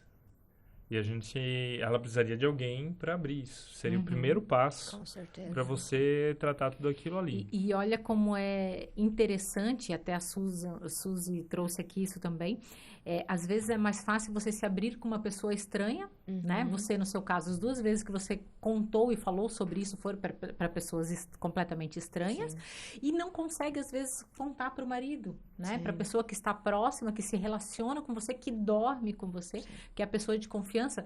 Pessoa que, se quiser, te mata à noite. Tu me conta as coisas, hein? Sim, a gente, graças a Deus... Agora, uma pergunta aqui. Eu falo que ele já me pegou domesticada, a sorte dele. Uma pergunta, você faria algo de diferente do que nós falamos aqui com essa... Não, amor, não. Senhora, moça. Na verdade, assim, anos de casamento. O principal, né? Ela precisa, até depois eu respondo cada um individualmente, mas ela precisa de ajuda, né? A primeira coisa que nós precisamos entender que quando está difícil para mim, eu preciso de ajuda, né? Ninguém é autossuficiente, não é porque você é pastor, que você é pastora, porque você é médico, médica. Agora, médico não pode ter depressão, por exemplo, ou médico não vai ter dor de cabeça. Não, acontece. E eu sei que é muito difícil. Eu que o diga. Não, nós somos seres Meu humanos, esposo né? pegou Covid, né, no início da Covid, para que a gente pudesse... Eu queria levá-lo para o hospital, e aí médico vai querer ir para o hospital? De jeito nenhum. Eu só consegui levar ele para o hospital quando ele desmaiou e eu chamei a ambulância. Aí ele foi também achando que ia morrer. Claro, os sintomas eram bem atípicos. Era bem atípico. Ele não teve... Ele só teve Mas febre. independe do que a gente chegou. É o que a gente falou fraqueza. antes, as mulheres se cuidam mais. Isso. O homem tem essa questão de dificuldade de pedir ajuda. E aí é necessário saber pedir ajuda. E por isso que eu sempre falo, Susan, depois até eu vou levar para você uma correntinha dessa, vou te dar de presente, que é da minha marca, né? De um projeto voltado para mulheres, que a gente trabalha a saúde emocional. E eu juntei esses 3 símbolos aqui, que é o cérebro, o coração e o símbolo do infinito. O símbolo do infinito representa Cristo, né? Que é algo infinito na nossa vida, o cristianismo. O coração, as nossas emoções, e o cérebro, a nossa razão. Nós somos corpo, alma e espírito. Essas questões que você passou, eu passei de maneira diferente, obviamente, mas esses desafios eu enfrentei na minha vida também. E a gente questiona com Deus, por que eu oro, por que isso aconteceu comigo? Por que comigo? Mas eu sou pastora, eu no meu caso, eu sou filha de pastor, como que isso acontece comigo? Né? Aonde está Deus que não vê o que está acontecendo comigo e não resolve o meu problema? Né? E a gente precisa entender que somos corpo, alma e espírito, que o bem e o mal existem e ambos nos afetam, não por nosso merecimento ou falta de merecimento, mas porque cada ser humano tem algo chamado livre-arbítrio, que é o direito de fazer escolha. Essa questão que você mencionou, que até respondo uma outra pergunta que veio aqui, todo abusador, ele vai abusar de alguém? Todo abusado, ele vai se tornar um abusador? Foi a pergunta que me fizeram. Não necessariamente, mas todo abusador, sim, foi abusado no passado. Não existe ninguém que moleste ou abuse alguém que não tenha passado por isso no seu passado. Agora, toda pessoa que foi molestada ou abusada vai se tornar? Não. Não, tem que quebrar o ciclo, Não né? necessariamente. Tem que quebrar o ciclo. Tem N motivos, aí são várias questões, né? Questão de escolha, mas aí a gente precisa entender que a gente é corpo, alma e espírito, e o mundo espiritual, ele funciona tanto para o bem quanto para o mal. Sim. O mal vai estar ao teu lado sempre para te influenciar para o mal, e o bem também. Vocês, como tinham esse conhecimento, tinham Deus na vida de vocês, vocês sabiam aonde era a fonte e buscavam essa ajuda positiva. Mas quando a pessoa não tem essa ajuda espiritual, Deus, o inimigo com certeza vai agir, você acaba indo para o outro lado, sim. Por isso que a gente tem isso tão propagado aí, né? Aí, no seu caso, Suzy, foi, claro, um processo, né? Isso a gente precisa entender. E como foi, qual você acha assim, que foi a parte mais difícil para você no processo? De relaxar. De relaxar. E também os pós-filhos. Porque daí você fica um período ali, e daí, né, eu amamentei os filhos e tal. E a gente não sei agora se foi no segundo filho, acho que foi no primeiro filho. Que o Michael também chegou uma hora assim, ele percebeu que estava fugindo de novo do sexo. E ele disse assim, Suzy, não tem casamento sem sexo. Não foi exigência, tá? Não foi exigência, mas ele falou bem com amor, né, claro, né? Que na concepção dele não tem e tal.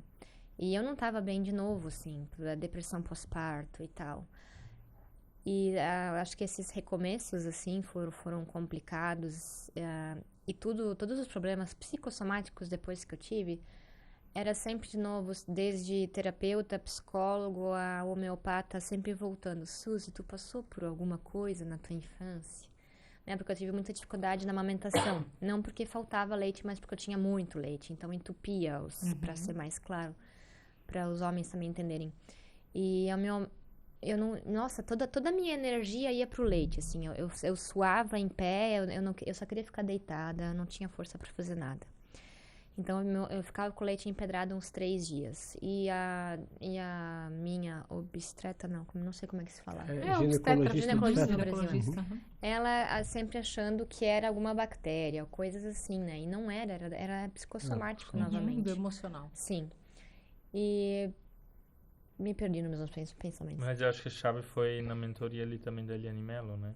Sim, claro que tem coisas ainda que precisam ser trabalhadas e tal, mas o que me ajudou quando a gente voltou para o Brasil, que continua, é uma jornada, Foi uma mentoria que eu fiz com a Eliane Mello. Ela é muito voltada para essa área sexual, para as mulheres, de novo, terem o prazer sexual e tal.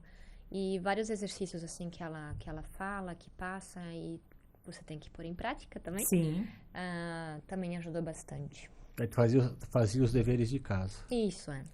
A gente precisa se olhar como um todo, né? Sim. E como a gente falou já no início, perfeição não existe. Relacionamento perfeito entre seres humanos? Impossível, não existe. Somos sempre seres imperfeitos, né? Nas nossas imperfeições, e escolhendo todos os dias fazer dar certo. Relacionamento não vem pronto, a gente constrói, né? É uma construção, e quantos mais ingredientes a gente coloca, maior fica o desafio, né? Sim. Quando a gente coloca filhos, quando a gente coloca ministério, tudo que a gente envolve aumenta o desafio, né?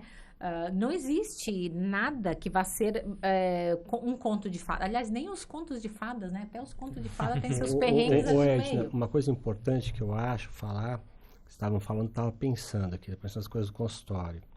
Né? Eu concordo, com o passar do tempo, talvez diminua um pouco a frequência sexual, né? A frequência de relação sexual. Das gerações, né? Porque até o pessoal brinca, eu quero mais qualidade, né? Não, nem tanta quantidade. Quando a gente é jovem é quantidade, quando a gente é mais velho, qualidade. Eu brinco, o homem é mentiroso, o homem que fala que nunca falha, tal, esse homem entre eles tudo mentiroso. Isso nunca me aconteceu antes da conversa. Mas eu brinco, sem ter uma vez a cada 2 anos também não dá, né? Então você pode ter uma diminuição da frequência, cada casal vai ter a sua frequência sexual, mas eu brinco também, uma vez a cada 2, 3 anos é impossível. É o que você falou. Tem um desafio aqui, então. Eu concordo também, o ato sexual é uma recompensa da boa sexualidade, né? Exatamente. Que também é importante tanto para o casal. Né? A gente fala sempre isso, né? Da diferença entre sexo e sexualidade. Sexo é o ato sexual em si. Sexualidade é tudo que envolve o relacionamento do casal, né? Até chegar ao sexo. Então, se você cuidar da sua sexualidade, dificilmente você vai ter problema no sexo, né? Mas o que as pessoas querem? Não, eu quero melhorar o sexo. Quer melhorar sexo ou sexualidade? O sexo. Mas não existe bom sexo sem uma boa sexualidade. Não tem. Né? E aí, agora, o que o doutor falou agora, a pergunta aqui. Somos casados há 16 anos. Estamos numa fase, ela é mais velha do que ele. Estamos numa fase onde o meu marido não quer mais sexo. Ele não consegue, me ama, me respeita, disse que nunca me traiu, e eu acredito. Entramos em acordo e vivemos muito bem assim, estamos confortáveis. Algumas situações que eu comento com as pessoas me dizem que isso é impossível. O que você acha? Que é mais ou menos o que você falou. A primeira coisa... Vamos primeiro perguntar para o doutor, depois para os terapeutas, depois para a minha opinião. Eu acho assim, pode existir uma acomodação. Né? Vou dar um exemplo. Vai ter uma relação, vamos falar em relação sexual a cada 6 meses. Mas vai ter. Né? Mas, se a pessoa realmente não quer e ainda é jovem e tal, tem que tentar ver a causa. Né? Quando você buscar ajuda. Será que é, vamos lá, espiritual?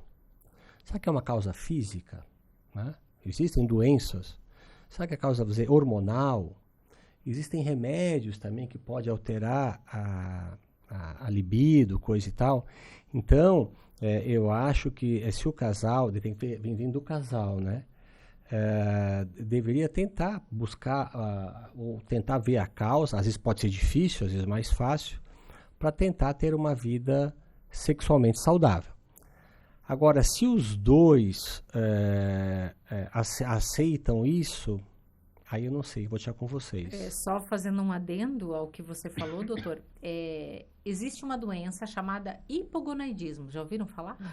É uma doença diagnosticada há pouco tempo, que nada mais é do que a baixa produção de testosterona.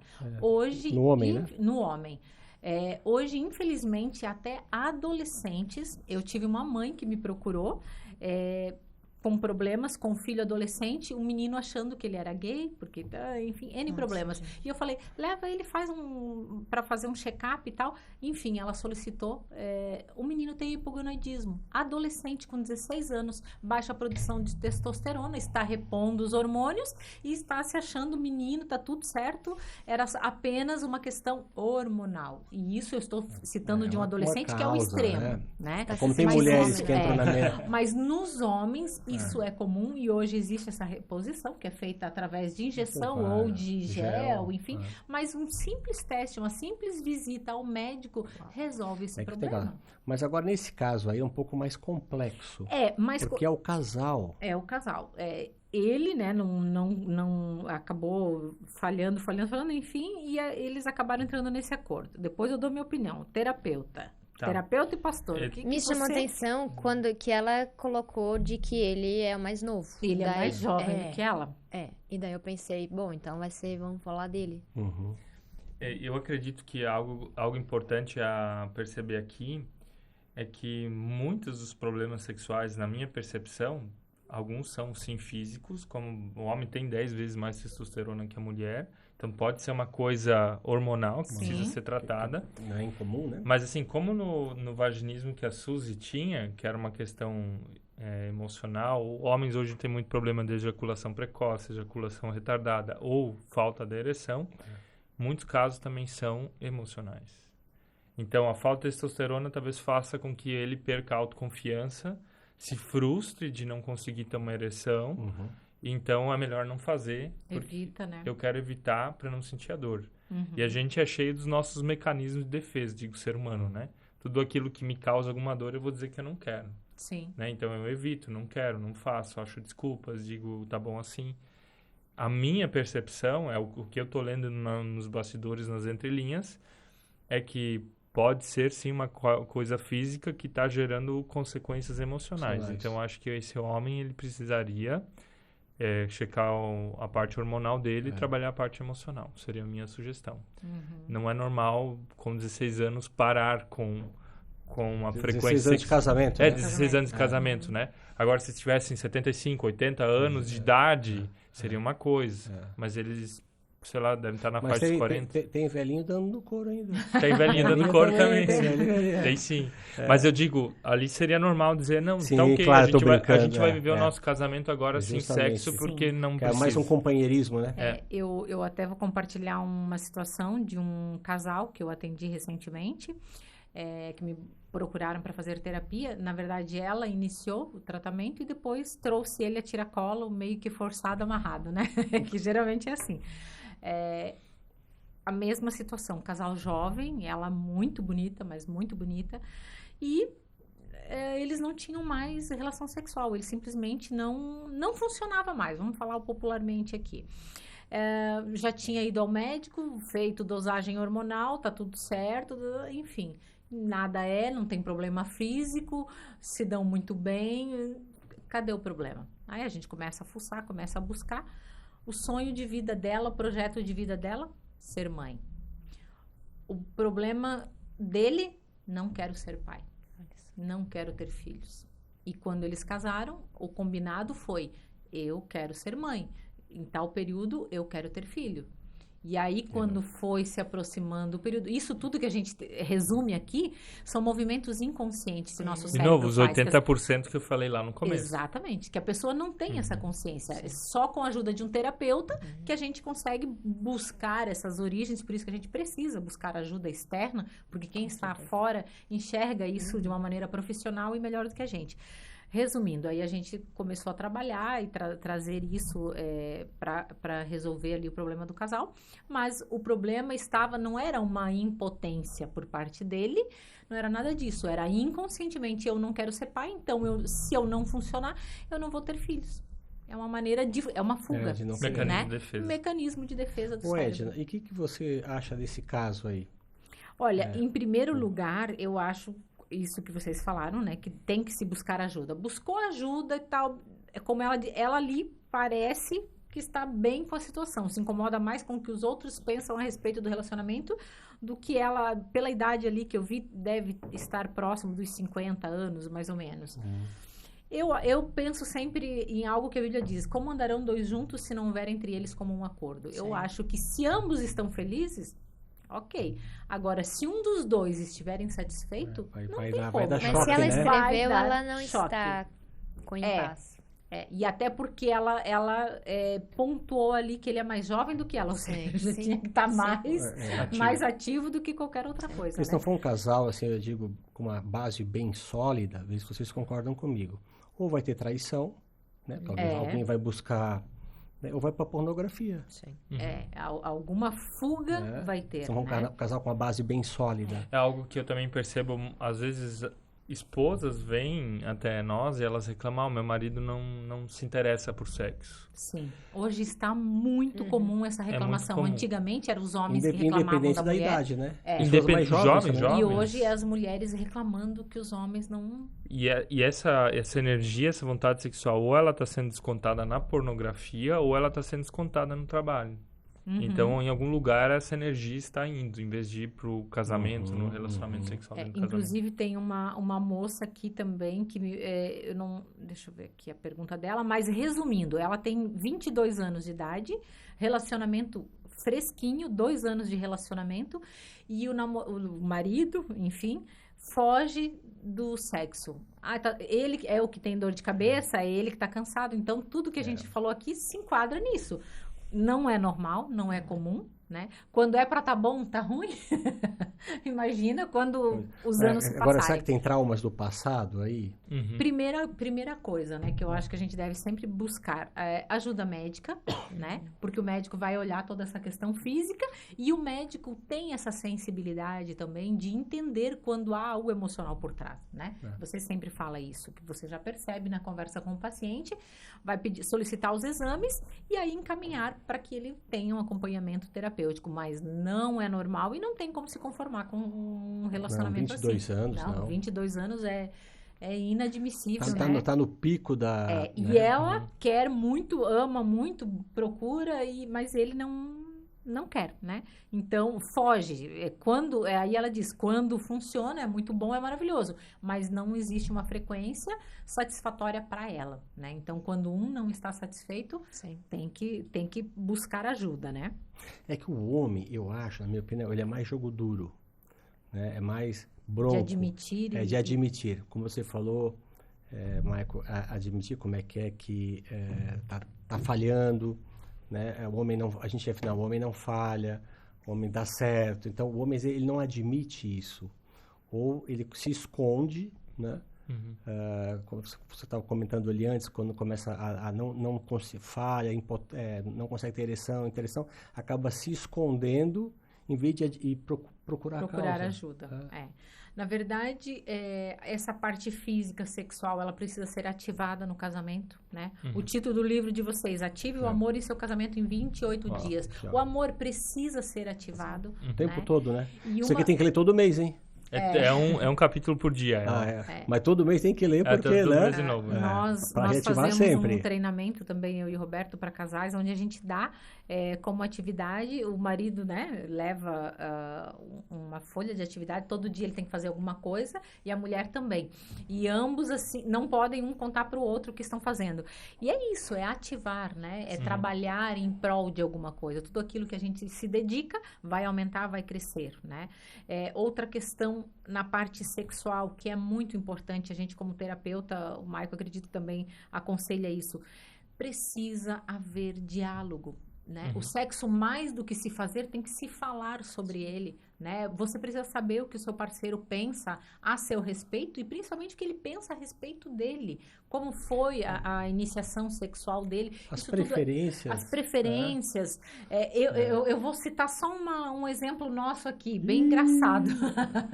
Não, mas é sério, é engraçado.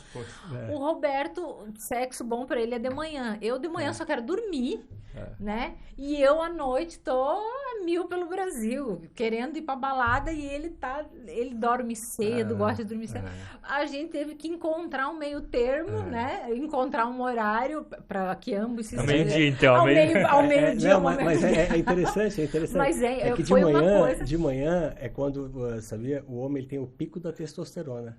E aí que as pessoas cedo. falam que, não, é porque o homem já acorda pronto. É o pico da testosterona, então Tanto não é que bem... quando o homem vai colher o exame da testosterona, recomenda-se colher, né, no laboratório, né, no período da manhã. Porque é o pico máximo do homem. Então, tudo tem uma explicação, né?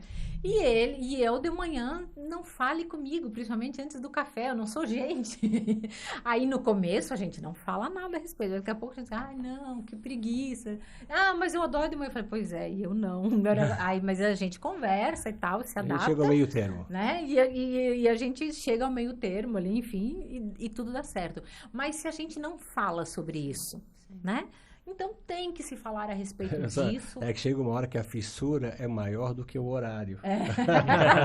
Que a necessidade, né, também tem isso, né? E vocês? Então, todo tempo é tempo, né? Mas o que eu falar? Aquela história lá do começo do casamento, lembra? Quando nós nos casamos, o Michael tinha um amigo que já era mais experiente, né? Já era casado há alguns anos e tal. E o Michael, então, foi tirar umas dicas com ele. O que dá pra fazer na noite de núpcias e tal, assim, me dá umas dicas aí. E as dicas que ele deu são as que funcionam para a mulher dele. E daí o Michael aplicou comigo achando que ia funcionar muito bem, né? Certo.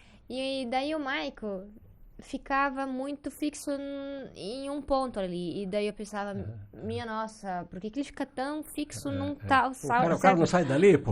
Não sai dali. E... Sabe, conversando. Não é o que funciona na mulher lá do amigo. Que vai funcionar na minha esposa. Então... Cada ser humano é único, né? Com suas necessidades, preferências. Teve até uma história de uma paciente também que ela contou. Ela gostava de falar, né? Na hora do sexo e o marido mudo. Eu também gosto. Assim, lá em casa. Mudo. Aí ela dizia, eu com a garganta seca lá, de tanto falar, e a criatura não falava nada. Aí chegou um dia que eu falei pra ele, pelo amor de Deus, fala alguma coisa e tal. E aí, ele é alemão, né? Diz que não falava, não era de demonstrar sentimento. Aí ele tentou, daí lá pelas tantas, ele fez um elogio pra ela. Ela caiu na gargalhada, falou, cala a boca, nunca mais fala nada, só faça e tá tudo certo. Também, às vezes, a gente tem que entender com diálogo se resolve isso. Que a natureza do outro, né, e tem que ter um período de ajuste, mas tem que se conversar, tem que se falar a respeito, um entender as necessidades do outro, enfim. O bom relacionamento... Pessoal, tem que ter um amadurecimento no diálogo sobre essa relação. Exatamente. E aqui, tem que ser maduro. E aqui, de novo, muita dificuldade de falar sobre o tema é porque os nossos pais, os nossos avós não falavam sobre o tema. E era um tema tabu, né? Até na igreja era um tema tabu, né? Só se falava o que não se deve fazer, mas não tinha uma orientação positiva para dentro disso. Então, a gente tem, às vezes, dificuldade de conversar justamente porque a gente via essa dificuldade dentro da nossa casa. E o que a gente lê, né, todas as coisas que nós buscamos o conhecimento, nos dá uma base, nos dá um direcionamento, mas cada relacionamento é único e precisa ser adaptado e trabalhado dessa forma, né? Mas se a gente cuidar sempre desses três setores, espiritual, né? Cuidar do nosso corpo também, da nossa parte física, que também é extremamente importante, a gente tem tantas reclamações nas palestras, o que a gente ouve de reclamações por parte de higiene, desse tipo de coisa, é absurdo. Às vezes assim, a gente dá risada com as perguntas, com as coisas que vêm, mas é a realidade, é o dia a dia. Mas tem que ser conversado, tem que ser falado, né?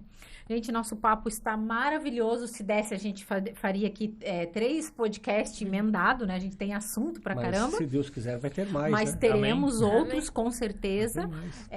Vocês que gostaram, né, do Michael e da Suzy, sigam eles nas redes sociais. A gente vai deixar o @ deles aqui embaixo. O curso que vocês vão fazer é no dia... 5 de maio. 5 de maio, então dá tempo, vai ser onde? No Timbó Park Hotel, em Timbó, aqui do ladinho de Blumenau. E vai ser um dia só ou são Vai 2 ser um dias? dia só, das 13 às 19 horas. O nome do curso é Casais Felizes, Filhos Saudáveis. Então a gente vai falar de família. Ou seja, de cuidar do casamento e o reflexo que isso tem sobre os filhos. Então você pode se inscrever no nosso link da bio, lá no Instagram, no YouTube, você encontra lá. E vai ser um prazer recebê-los. Que bom. Legal, E nós, legal. com certeza, vamos trazê-los mais vezes. Se vocês tiverem perguntas, enviem para nós, como vocês sempre mandam as perguntas, a gente passa para o Maicon e para a Suzy responder, ou se for para nós, né, para mim e para o Dr. Roberto. Se for para mim, pode passar para a Edna, que ela responde para ti. Respondo o que ele disser, sempre, né? Amor, suas considerações finais? Não, poxa, é muito gostoso estar aqui, bater esse papo. Acho que é engrandecedor, é verdade. Saio daqui feliz, né? Também aprendi um monte de coisa. Né? Espero ter contribuído também, né? Com toda humildade. A gente tem que saber que a gente a gente aprende muito e ensina um pouco. Exatamente. Né? Eu espero ter contribuído e que as pessoas realmente ajudem, mude talvez a ideia de muitos casais para melhor, né? Que ajude a melhorar os relacionamentos entre os casais. Nada é tão ruim que não dê para salvar, né? A não ser a morte. E nada é tão bom que não possa melhorar, né? Então, a gente pode, sim, sempre estar modificando algumas coisas que nos desagradem, que nos incomodem, né? Basta que a gente tenha essa flexibilidade, vontade de melhorar. Gente, não se esqueçam, vocês precisam, se vocês gostam do nosso conteúdo, precisam nos apoiar, né? Porque a gente tira nosso tempo, a gente investe, né, num estúdio de qualidade para estar aqui gravando esse material para vocês. A maneira que vocês podem colaborar conosco é curtir esse vídeo, compartilhar, se inscrevendo no canal, né? Compartilhando. Seguindo também os nossos entrevistados sempre. Suzy, tem alguma palavra final, alguma dica final que você quer dar para o pessoal de casa? Quebre o seu orgulho, busque ajuda. Legal. Isso mesmo. Busca ajuda, né? Maicon. Quero trazer uma palavra que é 1 Coríntios 13, 7, que diz assim: o amor tudo sofre, tudo crê, tudo espera e tudo suporta. No lugar da palavra amor, você pode colocar o próprio nome Jesus, que é Jesus tudo crê, tudo sofre, tudo espera e tudo suporta. E coloca o teu nome lá também, pensando no teu casamento. Vou colocar o meu, mesmo. Né, Suzy? O Maicon tudo crê, tudo espera, tudo suporta. Agora eu falei errado, mas foi pra você, tá? Legal.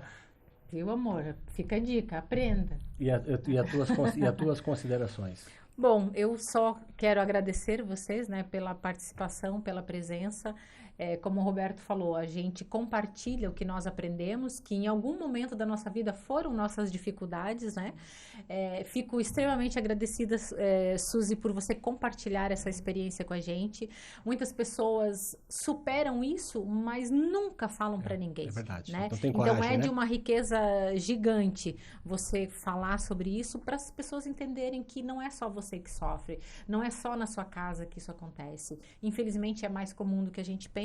A gente só precisa falar a respeito disso. Obviamente, sempre para as pessoas adequadas, né, corretas. E nós não somos perfeitos, a gente está sempre buscando melhorar e vocês também, né? Podem compartilhar as coisas boas que vocês sabem, como esse vídeo aqui, enviando para quem vocês precisam. E depois a gente vai colocar no canal quem foram os ganhadores e também no Instagram, quem ganhou os livros, a gente vai enviar para vocês. O meu eu já vou ler hoje. Isso aí. Muito E já começa porque, né, daí são 28 dias para fazer coisas diferentes, para ativar o amor no seu relacionamento, no seu casamento. Muito obrigada, gente, e até o próximo episódio.